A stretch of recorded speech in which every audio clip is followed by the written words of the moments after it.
আসসালামু আলাইকুম এভরিওয়ান, কেমন আছো সবাই? এই সময়ের জনপ্রিয় একটি সবজি হচ্ছে মিষ্টি কুমড়া। মিষ্টি কুমড়া দিয়ে অনেক ধরনের রেসিপি তৈরি করা যায়, তাই আমার আজকের রেসিপিতে থাকছে মিষ্টি কুমড়া ভাজি। তাহলে আর কথা না বাড়িয়ে চলো রেসিপিটি দেখে আসি।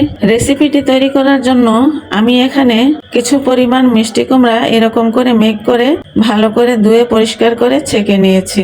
সাথে নিয়েছি পেঁয়াজ কুচি এবং কিছু পরিমাণ কাঁচামরিচ। দেন চুলায় একটি প্যান বসিয়ে দিয়ে দেব পরিমাণ মতো তেল এবং তেল সামান্য গরম হয়ে এলে দিয়ে দেব কিছু পরিমাণ শুকনা মরিচ। শুকনা মরিচগুলোকে নেড়ে চেড়ে মচমচে করে ভেজে নেব। মরিচ ভাজা হয়ে গেলে প্যান থেকে নামিয়ে সেম প্যানের মধ্যেই দিয়ে দেব কুচি করে রাখা পেঁয়াজ কুচি এবং তেল কম হওয়ায় আরো কিছু পরিমাণ তেল সাথে অ্যাড করে নেব এবং পেঁয়াজগুলোকে কিছুক্ষণ ভেজে নেব। পেঁয়াজগুলো হালকা নরম হয়ে এলে দিয়ে দেব হাফ চামচ হলুদের গুঁড়া এবং পরিমাণ মতো লবণ।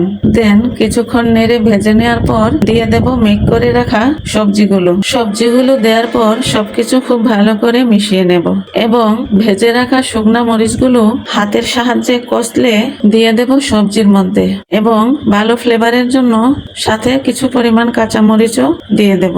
দেন সবকিছু খুব ভালো করে মিশিয়ে একটি ঢাকনা দিয়ে ঢেকে 3 মিনিটের মতো কুক করে নেব। 3 মিনিট কুক করা হয়ে গেলে ঢাকনা উঠিয়ে আবারও সবকিছু খুব ভালো করে একটি হাতার সাহায্যে নেড়ে ঢাকনা দিয়ে ঢেকে আবারও 3 মিনিট কুক করে নেব। এভাবে পরপর 10 থেকে 15 মিনিট কুক করা হয়ে গেলে যখন সবজিগুলো পুরোপুরি সিদ্ধ হয়ে এরকম রোজে আসবে তখনই বুঝতে হবে রান্নাটি সম্পূর্ণভাবে কমপ্লিট হয়ে গেছে। মাশাআল্লাহ, দেখুন মিষ্টি কুমড়া ভাজিটি দেখতেই কত চমৎকার লাগছে আর খেতে তো ভীষণ মজা লাগবে, কারণ ভাজা শুকনো মরিচ দিয়ে মিষ্টি কুমড়ার এই ভাজিটি খেতে ভীষণ অস্থির লাগে। তাই এরকম সহজ এবং বাঙালি স্টাইলে মজার মজার সব রেসিপি জানতে হলে কেউ যদি আমার ভিডিওটি ফেসবুক থেকে দেখে থাকো তাহলে একটি লাইক দিয়ে আমার পেজটিকে ফলো দিয়ে রাখবে। আর যদি কেউ ইউটিউব থেকে দেখে থাকো তাহলে আমার চ্যানেলটিকে সাবস্ক্রাইব করে পাশে থাকা বেল আইকনটি ক্লিক করে রাখবে। আজ এ পর্যন্তই, দেখা হবে আবার অন্য কোনো মজাদার রেসিপির সাথে। সে পর্যন্ত ভালো থেকো সবাই। আল্লাহ হাফেজ।